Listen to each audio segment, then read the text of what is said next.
Hello friends, कैसे हो आप सब। तो आज हम यूनिट नंबर 25 पढ़ेंगे, इसका नाम है शहरीकरण। ठीक है।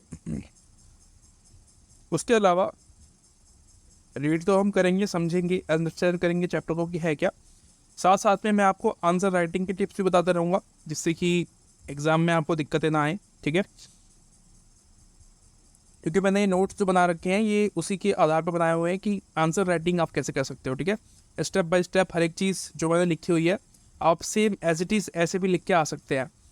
ठीक है। काफ़ी कुछ मैंने कह सकते हैं कि फैक्ट और चीज़ें भी लिखी हुई है यहाँ पे, एग्जांपल्स फैक्ट वगैरह लिखे हुए हैं, जिससे कि आपको हेल्प होगी। और डेफिनेटली आप एग्ज़ाम ये पूरा लिख के आते हो जैसा मैंने लिखा हुआ है, 20 में से 20 मार्क्स आपको मिल सकते हैं। ठीक है। अगर टीचर अच्छे हुए तो, खड़ूस होते हैं ना बहुत टीचर्स, तो नंबर काट देते हैं, 19 और 18 तो आपको मिल ही जाएंगे अगर आप ऐसा लिख के आते हो। अगर आप इससे आधा भी कर दोगे, अगर बात करें आधे की, तो 15 से 16 मार्क्स आपको तब भी मिल ही जाएंगे। ठीक है। शुरू करते हैं चैप्टर को। चैप्टर का नाम आपने पढ़ लिया होगा, शहरीकरण। अब हम शहरीकरण की परिभाषा देख लेते हैं पहले कि क्या होती है।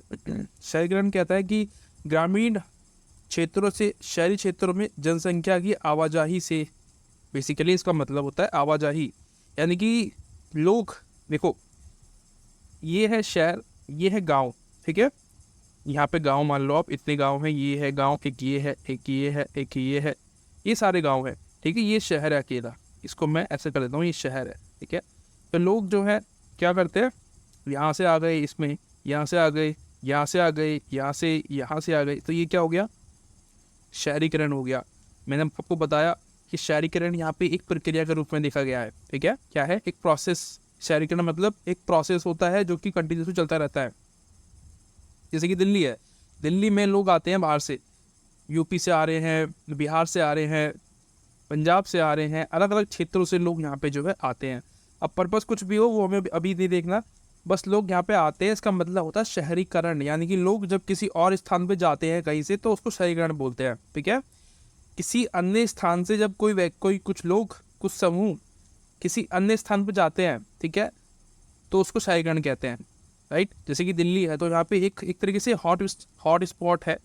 यहाँ पे लोग दूर दूर से आते हैं। ठीक है। किसी भी मकसद से आते हो, रोजगार के लिए आते हो, शिक्षा के लिए आते हो, स्वास्थ्य के लिए आते हो, किसी की चीज़ के लिए आते हो, यहाँ पे लोग आ रहे हैं, तो इसका मतलब यहाँ पे शहरीकरण हो रहा है। शहरीकरण मतलब जनसंख्या का बढ़ना, जनसंख्या का इंक्रीजमेंट। ठीक है। पॉपुलेशन जब इंक्रीज होती है, उसको हम किसी क्षेत्र में जब जनसंख्या बढ़ती है तो उसको हम शहरीकरण कहते हैं। ठीक है जी। उसके बाद कह रहा है ग्रामीण क्षेत्रों में रहने वाले लोगों के अनुपात में कमी और समाज का इस परिवर्तन के साथ अनुकूलन से है। कहने का मतलब कि जब ग्रामीण क्षेत्रों से लोग जो है अनुपात घट जाता है ग्राम गाँव में से, डेफिनेटली देखो यही तो होगा, जब लोग गाँव में से शहरों की तरफ जाएंगे तो वहाँ पे जनसंख्या कम हो जाएगी। मोस्टली क्या होता है, जैसे कि ये शहर है, यहाँ पे लोग आ रहे हैं यहाँ से, यहाँ से, यहाँ से, यहाँ से। ठीक है। अब जो मेल है ना, मोस्टली आप देखते हो कि जो मेल्स हैं वही आते हैं। ठीक है। ये मेल्स आते हैं मोस्टली, ऐसा देखते हैं कि रोज़गार के चक्कर में या व्यापार के लिए या एजुकेशन के लिए ये लोग जो है मेल्स, मोस्टली जो बॉय होते हैं, पुरुष होते हैं, वो आते हैं। जिसकी वजह से यहाँ पे जनसंख्या घट जाती है, किसकी, पुरुषों की जनसंख्या बहुत ही कमी यहाँ पे हो जाती है, उनकी महिलाएं पूरी रहती है। क्योंकि महिलाओं का जो है क्या होता है, महिला अगर कहीं जाती है तो वो होती है शादी के बाद। ठीक है। मोस्टली अभी गाँव में आप यही देखते हो कि जो महिलाएं हैं अगर बाहर जाती हैं घर से, तो इसका मतलब उसकी शादी हो गई है, तब वो गई है ना, तो वो उस वजह से जाएगी, अदरवाइज वो वहीं पे रहती है अपने घर पे, अपने गाँव में ही। तो ये आपने यहाँ पे समझ लिया कि शहरीकरण का मतलब क्या होता है। ठीक है। जब लोग किसी एक क्षेत्र में, किसी एक क्षेत्र को हॉस्पिटल बना लेते हैं और वहाँ पे जाने लगते हैं, वहाँ की जनसंख्या बढ़ने लगती है, तो उसको शहरीकरण बोलते हैं। ठीक है। और ये रुकता नहीं है कि भाई लोग आके रह गए तो बस खत्म, वहाँ पे हो गया, नहीं, ये कंटिन्यूस चलता रहता है। लोग आते रहेंगे, आते रहेंगे, कभी कभी जाएंगे भी। ठीक है। कुछ लोग जाएंगे भी, जैसे कि त्यौहार वगैरह आ गया, दिवाली आ गई, होली आ गई, तो अपने गाँव जाते हैं वो उसको सेलिब्रेट करने के लिए अपनी फैमिली में। तो ये क्या है, शहरीकरण नहीं हो रहा है यहाँ पे। ठीक है। आ भी रहे हैं, जा भी रहे हैं। ठीक है। आ ज़्यादा रहे हैं, जाते कम है, तो ये यहाँ पे आपको देखने को मिलता है। ठीक है। शहरीकरण में सब जगह होता है, ये सिर्फ इंडिया का नहीं है, सब जगह है। ठीक है। और उसके बाद शहरीकरण के कुछ रीजंस होते हैं। ठीक है। रीजंस क्या होते हैं, जनसंख्या में वृद्धि होती है। ठीक है। प्राकृतिक वृद्धि, बेसिकली जनसंख्या में प्राकृतिक वृद्धि मतलब जब लोग ज़्यादा जन्म लेते हैं। ठीक है। जब बॉन्ड ज़्यादा होते हैं और मरते कम है तो उसको हम जनसंख्या में प्राकृतिक वृद्धि बोलते हैं, ठीक है। पैदा होना प्राकृतिक वृद्धि का एक सिद्धांत है। उसके बाद ग्रामीण से शहरी क्षेत्रों में प्रवास, ये क्या होता है, इसमें दो कारण जो है, एक दो रीजंस आपको यहाँ पे देखने को मिलते हैं। पहला है पुल और एक होता है पुश, ठीक है। पुल मतलब यानी कि खींचना, जब आप किसी चीज़ को अपनी तरफ खींचते हो उसको पुल बोलते हैं, और जब पुश करना मतलब धक्का देते हो जब आप, ठीक है, उसको कहते हैं। यहाँ पे जो पुल कारक है वो है रोजगार, अवसर की समानता, शिक्षा और लाइफस्टाइल। उसके अलावा बहुत सारे रीजंस हो सकते हैं, मैंने यहाँ पे कुछ ही लिखे हैं। कहने का मतलब कि जो पुल कारक होते हैं ये क्या करते हैं, किसी भी व्यक्ति को अपनी तरफ खींचते हैं। जैसे कि शहर है ना, शहर में आप देखते हो कि भाई वहाँ के जो लोग हैं वहाँ की लाइफस्टाइल बहुत अच्छी है ना। वहाँ की शहर चमकते हुई जो है, शहर की सड़कें और ये वगैरह वगैरह ये सब देखते हो आप, उसको देख के आप आकर्षित होते हो शहर की तरफ। अगर आप गाँव में रहते हो तो की बात कर रहा हूँ, शहर में रहने वाले लोगों को पता है यहाँ की रियलिटी क्या है, तो आप वहाँ के को देख के आकर्षित होते हो। उसके अलावा यहाँ पे रोजगार के चक्कर में आते हैं लोग, यहाँ पे जो है शिक्षा लेने के लिए आते हैं, स्वास्थ्य भी एक रीज़न होता है जिसकी वजह से लोग यहाँ पे आते हैं। तो ये क्या है, पुल कारक है, ये आपको खींचता है, शहर आपको अपनी तरफ खींचता है, क्योंकि इसके पास काफ़ी सारी अलग अलग विशेषताएं हैं। यहाँ पे शिक्षा है, स्वास्थ्य है, रोजगार है, अच्छी लाइफ स्टाइल है, ये सारी चीज़ें यहाँ पे आपको देखने को मिलती है, ठीक है। उसके बाद सॉरी, एक होता है पुश कारक, ठीक है। ये पुश कारक क्या होता है, जो आपको गांव से भगाने की कोशिश करता है ना, गांव से भगाता है शहर की तरफ। क्या कि भाई गांव में रहन सहन की बेकार स्थिति रहती है ना, और शिक्षा और रोजगार तो यहाँ पे होता ही नहीं है, खराब स्वास्थ्य देखभाल यहाँ पे आपको मिलती है, मतलब कुछ भी अच्छा नहीं है। आपको ये लगता है कि यार हमारी ज़िंदगी बहुत बेकार है, हम यहीं पे रह गए हैं बस, इसके अलावा कुछ कर ही नहीं पा रहे हैं यहाँ पे। ना तो अच्छी शिक्षा है, ना ही रोज़गार है, ना ही तो स्वास्थ्य लोगों का अच्छा है, क्योंकि हॉस्पिटल्स की कमी है यहाँ पे, ठीक है। आप मतलब बहुत सारी चीज़ों से जूझते हो, ठीक है। जो संसाधन आपको शहरों में मिल जाते हैं वो यहाँ पे नहीं मिल पाते। तो ये क्या है, गाँव आपको धकेलता है, पुश करता है, सॉरी हाँ पुश करता है, शहर की तरफ जाओ, वहाँ जाओ, मेरे पास कुछ भी नहीं है, भागो यहाँ से। तो ये रीज़न यहाँ पे काम करता है, ठीक है। दो कारण, पुश और पुल कारण, ये आपको याद रखने हैं, एग्जाम में आपको यही लिखना है, ठीक है। उसके अलावा और भी है, कह रहा है कि वैश्विक शहरीकरण, आपको ऐसे ही आंसर लिखना है। ये मैं आपको आंसर लिखने का तरीका भी बता रहा हूँ, साथ साथ में मैं बता रहा हूँ, बार बार बता रहा हूँ। वैश्वीकरण, शहरी मतलब जो शहरीकरण है उसका आंसर आप ऐसे लिख देना अगर आता है सवाल, ठीक है। सेम टू सेम ऐसे लिख के आना है आपको, शहरीकरण अगर पूछता है तो। कितने नंबर पूछेगा, 10 में 20 में, आपको लिख के आना ही है। अगर 20 में पूछता है तो आपको पूरा 4 पेज लिखना है, अगर आपको 10 नंबर में पूछता है तो आपको 2 पेज या 3 पेज लिख के आने हैं, ठीक है। मैं आपको इतना नॉलेज दे दूंगा इस चैप्टर के बारे में कि आपको दिक्कतें नहीं आएंगी एग्जाम में, ठीक है। आपको दोबारा पढ़ने की जरूरत ही नहीं पड़ेगी कि क्या है। वैश्विक शहरीकरण यानी कि दुनिया में जो शहरीकरण है उसके बारे में हम बात करते हैं। पहले सबसे अधिक शहरीकरण क्षेत्र कौन से हैं, नॉर्थ अमेरिका, ठीक है। उत्तरी अमेरिका जो है वहाँ पे सबसे ज़्यादा लोग शहर वहाँ आपको देखने को मिलते हैं, ज़्यादातर लोग वहीं जाते हैं, ठीक है।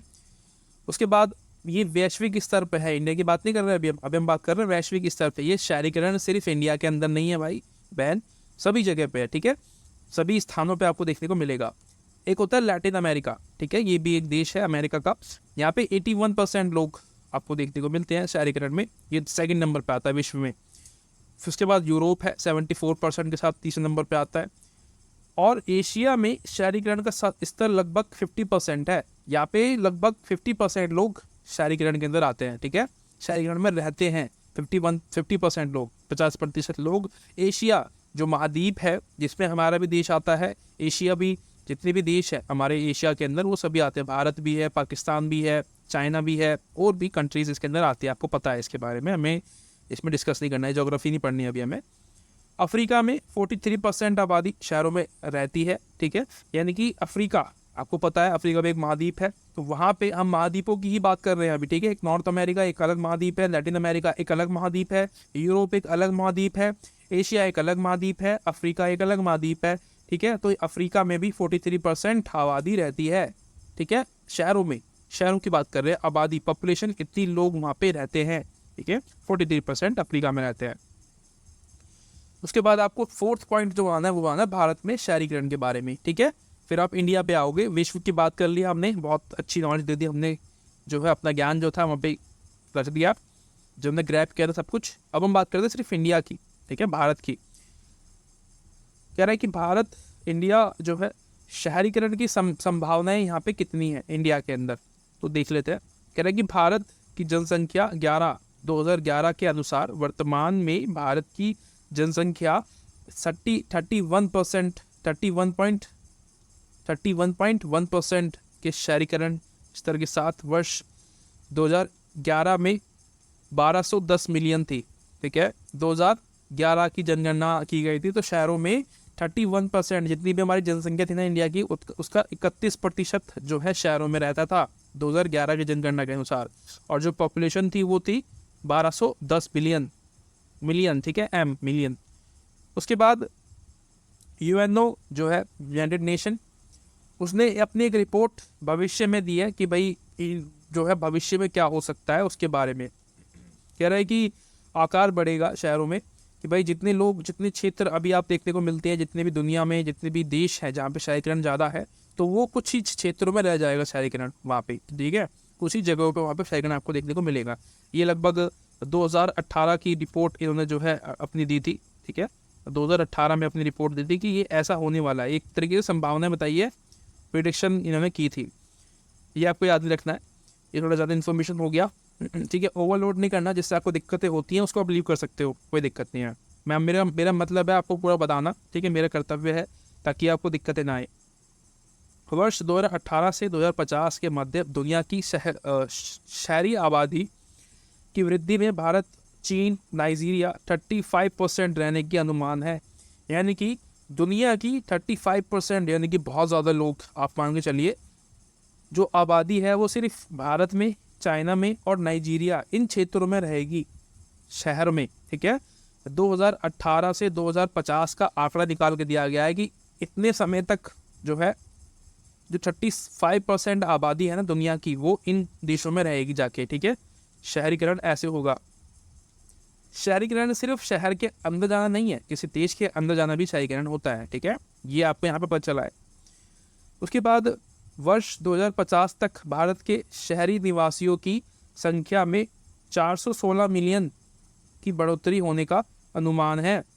2050 तक इंडिया में इतने लोग शहरों में रहने को मिलेंगे आपको, ठीक है, देखने को मिलेंगे 416 मिलियन लोग।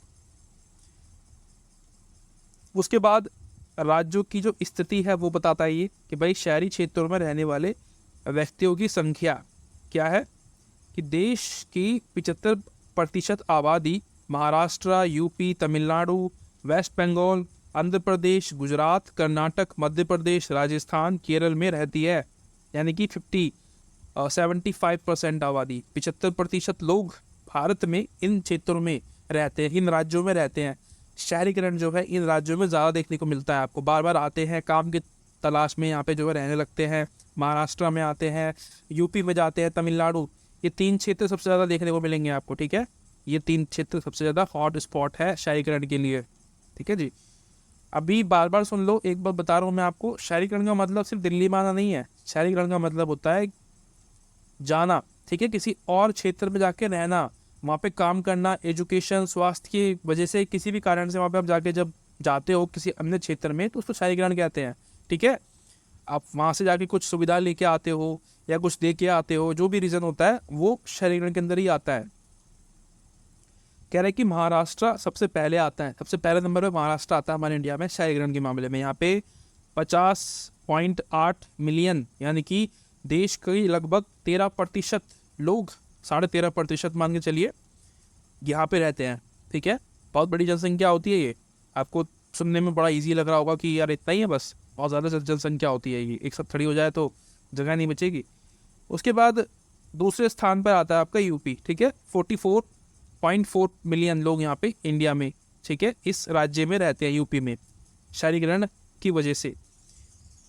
तीसरे स्थान पर तमिलनाडु आता है, यहाँ पे भी जो है लोग शहरीकरण की वजह से आते हैं। जो दिल्ली है वो एक केंद्र शासित प्रदेश है, आपको पता है ना, तो वो दिल्ली एक अलग क्षेत्र है, वो केंद्र शासित में आता है। हम यहाँ पे भी राज्यों की बात करेंगे, राज्य में किस किस आधार पे क्षेत्रीकरण या जो क्षेत्रीकरण कह रहा हूँ, शहरीकरण होता है, ठीक है। उसके बाद उच्च स्कोर वाले राज्य कौन कौन से हैं? 62% शहरी आबादी के साथ गोवा सबसे ज़्यादा शहरीकृत राज्य है। यहाँ पे सबसे ज़्यादा जो प्रवासी है, ठीक है, माइग्रेशन है, वो होता है। आप घूमने के लिए जाते हो, आप किसी भी मकसद से जाते हो, गोवा में आप बहुत ज़्यादा जनसंख्या आपको देखने को मिलती है। यहाँ पे लगभग 62% लोग जो है साल दर साल में यहाँ पे आते हैं, जाते हैं, आते हैं, ये सब काम चलता रहता है, ठीक है। शहरीकृत जनसंख्या यहाँ पे ज़्यादा है क्योंकि एक टूरिस्ट प्लेस है, आपको पता ही होगा, ठीक है। उसके बाद केरला, तमिलनाडु, केरल, महाराष्ट्र और गुजरात, इसमें 40% लोग आपको देखने को मिलते हैं, ठीक है। आते जाते हैं काम वाम की तलाश में, ये सब व्यापार काम, ठीक है, रोज़गार, स्वास्थ्य, इन सब चीज़ों के लिए यहाँ पे आते जाते रहते हैं। देखो गोवा जो है मैं आपको बताया अभी टूरिस्ट प्लेस है, यहाँ पे लोग बाहर से भी आते हैं, ठीक है, टूरिस्ट के रूप में बन के, और चिकित्सक सुविधाएं लेने या मसाज, आसमर वगैरह भी जो है यहाँ पे आपको देखने को मिलता है, ठीक है। लोगों को यहाँ पे रिलैक्स होता है आके, ठीक है, और आँखें भी ताज़ा हो जाती है ऐसी जगहों पे जाके, ये भी होता है। और एक होता है कम स्कोर वाले राज्य, जैसे कि बिहार है, उड़ीसा है, आसाम है, यूपी है, यहाँ पे बहुत ही कम संख्या में लोग जो है साइक्लोन को देखने को मिलता है आपको, ठीक है। बहुत ही कम लोग यहाँ पे आते हैं, किसी और राज्य से आते हैं, किसी और गांव से आते हैं, राज्य से आते हैं, आपको देखने को मिलेगा। उसके बाद केंद्र शासित प्रदेश यानी कि यूटीज, दिल्ली, चंडीगढ़, ये है। यहाँ पे 97.5%, ये भी आपको याद रखना है, ठीक है। 97.5% दिल्ली के लिए है और 97.25% चंडीगढ़ के लिए है, ठीक है। यानी कि दिल्ली सबसे आगे है शहरीकरण के मामले में। अगर हम केंद्र शासित प्रदेशों को देखें तो, क्योंकि दिल्ली कोई राज्य नहीं है, ये आप याद रखना, जहन में बिठा लेना, दिल्ली यूनियन टेरिटरी है, ठीक है। क्या है? Union territory. ये बहुत से लोगों को पता नहीं होता है कि क्या होता है। जिसको केंद्र की गवर्नमेंट कंट्रोल करती है वो राज्य नहीं होती, क्योंकि दिल्ली का जो राज्य होता है वो सेंट्रल गवर्नमेंट चलाती है, ठीक है। इनडायरेक्टली बताया तो बस नाम के लिए है केजरीवाल, ठीक है। उनका वो जो है बहुत सारी चीज़ों पे हक नहीं चल पाता, क्योंकि ये यूटी है तो सारा जो काम होता है, पुलिस सेंट्रल गवर्नमेंट की है, एलजी सेंट्रल गवर्नमेंट से आता है, सब कुछ वहीं से हो रहा है, तो वो जो है बस दिखाने के लिए है बेचारा। उसके अलावा जो सारा काम है वो सेंट्रल गवर्नमेंट करती है, तो इसीलिए, ठीक है।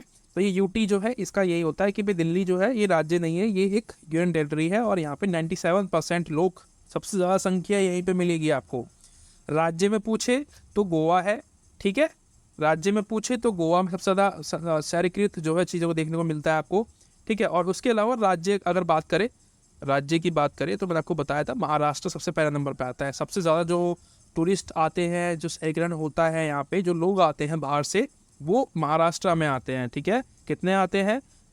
हमारे इंडिया का 13.5% आबादी यहाँ पे आती है, ठीक है, आती है और जाती है, ये सब चलता रहता है, प्रोसेस चलता रहता है यहाँ पे। उसके बाद आगे चलते, शहरीकरण के लिए भारत की पहल क्या है कि भाई कुछ योजनाएं हैं जो इंडिया ने बनाई हुई है, ठीक है। गवर्नमेंट मानती रहती है कि भाई स्मार्ट सिटी है, अमृत मिशन है, स्वच्छ भारत अभियान है शहरों के लिए, प्रधानमंत्री आवास योजना है शहरों के लिए। गरीब गांव में थोड़ी ना है, शहरों में भी है, ठीक है। तो इसलिए शहर का अलग है, गांव का अलग बताते चल रहे हैं यहाँ पे, ठीक है। तो शहरीकरण के लिए भारत की जो पहल है वो ये सब है, स्मार्ट सिटी बनाएंगे, अमृत मिशन होगा, स्वच्छ भारत अभियान मिशन जो भी है, प्रधानमंत्री आवास योजना जिसमें कि प्राइम मिनिस्टर जो है सबको घर देंगे रहने के लिए फ्री में। वो बात अलग है कि पता नहीं किसको मिला है नहीं मिला है, अभी तक तो पता नहीं चला। बाकी उसके अलावा झुग्गियों के लिए एक अलग प्रस्ताव है कि भाई प्रधानमंत्री गरीब कल्याण योजना गरीब हटाए ये अभी तो ये चल रहा है वैसे, पर ये एक योजना है जो सरकार लेके आई है, ठीक है। गरीब के लिए जो भी झुग्गी झोपड़ियाँ हैं उसकी जगह पे कल्याण योजना यहाँ पे लाई गई है, और आत्मनिर्भर भारत करके एक अभियान है वो चल रहा है, ठीक है, वो भी चल ही रहा है। उसके बाद शहरी जीवन का महत्व क्या है? सुविधाओं का आसान पहुंच, आपको इजीली सर्विसेज मिल जाती हैं, जो भी आप 4 कदम चलोगे हाईवे आ जाएगा, बस पकड़ो, मेट्रो पकड़ो, कोई भी व्हीकल पकड़ो, पहुंच जाओ कहीं पे भी आपको जाना है। गांव में ऐसा नहीं हो पाता है, पहले गांव में आपको चल के बाहर आना पड़ेगा, ठीक है, 2 3 4 5 10 किलोमीटर चल के जो है गाँव से बाहर निकलोगे आप, फिर जाके जो है पकड़ोगे, इतनी देर में आपका चल रहा, गर्मियों में आपका जूस निकल गया, है ना। गर्मियों में ऐसे ही होता है। और सूचना तक अच्छी पहुंच मिल जाती है आपको, ठीक है। अखबार वगैरह, न्यूज़ वगैरह यहाँ पे इजीली आपको प्रोवाइड हो जाती है। अब तो गांव में भी मिल जाता है, वो बात अलग है, पर एक पॉइंट के रूप में बता रहे हैं, यहाँ पे अच्छी है, फिर भी उन सब चीज़ों से अच्छी होती है और क्षेत्रों से अच्छी होती है शहरों में। व्यक्तिवाद यहाँ पे होता है। व्यक्तिवाद, व्यक्तिवाद मतलब पर्सन, यहाँ पे आपकी भी सुनी जाती है, ठीक है। ऐसा नहीं है कि सिर्फ समूह। देखो गांव में क्या होता है, एक ग्रुप की सुनते हैं, ठीक है। पंचायत मतलब ग्रुप, वहाँ पे 5 लोग बैठ के किसी बात की डिसीजन लेते हैं, लेकिन शहरों में ऐसा नहीं होता है। शहरों में आपकी भी एक अलग वैल्यू होती है, इसको हम व्यक्तिवाद बोलते हैं, ठीक है। ये है। उसके बाद शहरीकरण से जुड़े कुछ मुद्दे क्या है, अत्यधिक जनसंख्या दबाव, पॉपुलेशन बहुत ज़्यादा होती है, ये तो होता ही है। मलिन बस्तियाँ, गंदी गंदी जगहें होती हैं, यहाँ पे गंदी गंदी बस्तियाँ होती हैं। अपर्याप्त आवास, जगह की कमी होती है, जैसे कि मुंबई देख लो आप, एक कमरे में 2 2 लोग, एक पूरी फैमिली रहती है एक कमरे के अंदर, कैसे रहते हैं उन्हीं को पता है बेचारों को। अनियोजित विकास यानी कि अनप्लान्ड डेवलपमेंट इसको बोल सकते हैं। महामारी प्रेरित समस्याएं, देखो इतने सारे लोग छोटी सी जगह पे एक साथ रहेंगे तो महामारी भी तो फैलेगी ना। कोई इन्फेक्शन किसी एक को हो गया, वो बड़ी ही आसानी से किसी और को भी हो जाएगा, और वो 4 5 लोगों को और दे देगा, वो 4 5 लोग और 4 5 लोगों को दे देंगे ले जाके, ठीक है, एक व्यक्ति। तो ये तेज़ी से फैलती है महामारी। और गैर समावेशी कल्याण योजनाएं, यानी कि कुछ योजनाएं ऐसी होती है जिसको देखो क्या होता है, गरीबों को लाभ नहीं मिल पाता योजनाओं का, इसी को आप गैर समावेशी कल्याण योजनाएं बोल रहे हैं, ठीक है, इसी को कहते हैं। उसके अलावा आगे की जो है क्या है, गाँव को लेके, सॉरी शहरों को लेके कह रहे हैं कि सफल विकास के लिए शहरीकरण, स्वास्थ्य सुविधाओं और कल्याण योजनाओं तक पहुंच, शहरीकरण के लिए नया दृष्टिकोण। तो ये कुछ जो है जैसे कि टिकाऊ मजबूत स्ट्रक्चर बनाना, ठीक है, गरीबों की जो समस्याएं हैं उनको सुनना और उन पर काम करना, ये सारे काम जो है हमारे लिए आगे की राह हो सकती है। फ्यूचर के लिए हम कुछ अच्छी चीज़ें कर सकते हैं, जिससे कि शहरीकरण के अंदर एक अच्छा जो है आपको स्ट्रक्चर देखने को मिल जाए, ठीक है। लोग जो गंदी बस्तियों में रहते हैं, आज बस्तियों में रहते हैं, उनको एक अच्छा मकान मिल जाए, ठीक है, जिससे कि वो ईजिली वहाँ पे अपनी ज़िंदगी जी पाए, उनको पानी की सुविधा, बिजली की सुविधा, ये सब मिल सके। ये मेन जो चीज़ें हैं ना, ये बहुत इंपॉर्टेंट हो जाती है। बस्तियों में रहने वाले जो लोग होते हैं, इनको ये सब नहीं मिल पाता है, ठीक है। पानी की समस्या रहती है, बिजली की समस्या रहती है, गंदगी बहुत ज़्यादा रहती है, तो ये सब चीज़ें जो है नहीं हो पाती है। उसके लिए सरकार अलग काम करे, ठीक है, नए नए आवास बनाए, उनके लिए बिल्डिंग्स बनाए जिसमें कि लोग जो है रह सके आराम से जाके। फिर उनसे जो है आग्रह किया जाए कि भाई आप जो है यहाँ से खाली कर दो, आप जाके यहाँ पे रहो, ठीक है, ये जगह हम ले रहे हैं, ये हमारे उसमें आती है, आपको ये प्रॉपर्टी मिल गई है, ये आपकी है, ठीक है, आप इसके मालिक हो आज से। तो ये जो है गवर्नमेंट कर सकती है, और उनको सभी जो सुविधाएं हैं वो दे दे, ठीक है उनको। उसके बाद क्या हो सकता है कि भाई रोज़गार मिल जाए उनको, और अच्छी चीज़ है। रोज़गार से फिर जो है जो बिजली का बिल वगैरह होगा, पानी का बिल होगा, जो मिलेगी, जो गवर्नमेंट उनसे लेगी, क्योंकि सुविधा दे रही है तो लेगी डेफिनेटली, तो वो उससे वो काम कर सके, ठीक है। तो ये एक तरीका हो सकता है आगे के लिए, हमारा जो फ्यूचर प्लान है वो हो सकता है। आशा करता हूँ ये वीडियो आपको अच्छी लगी होगी, थोड़ी बहुत भी हेल्प मिली है, कुछ भी सीखने को मिला है इससे, तो आप मुझे बता सकते हैं। बड़ी मेहनत लगती है सब काम करने में, स्पेशली आप लोगों के लिए बनाई थी मैंने, ये जो पूरी लिखा है मैंने ना हाथ से, बहुत ही दुख होता है हाथ से लिखने में, दर्द होता है हाथों में, तो आप मुझे सपोर्ट कर दे तो अच्छा लगता है, जो दर्द होता है सब बंद हो जाता है, ठीक है। आशा करता हूँ वीडियो अच्छी लगी होगी, मिलते हैं अगली वीडियो में, तब तक के लिए thank you so much, bye bye.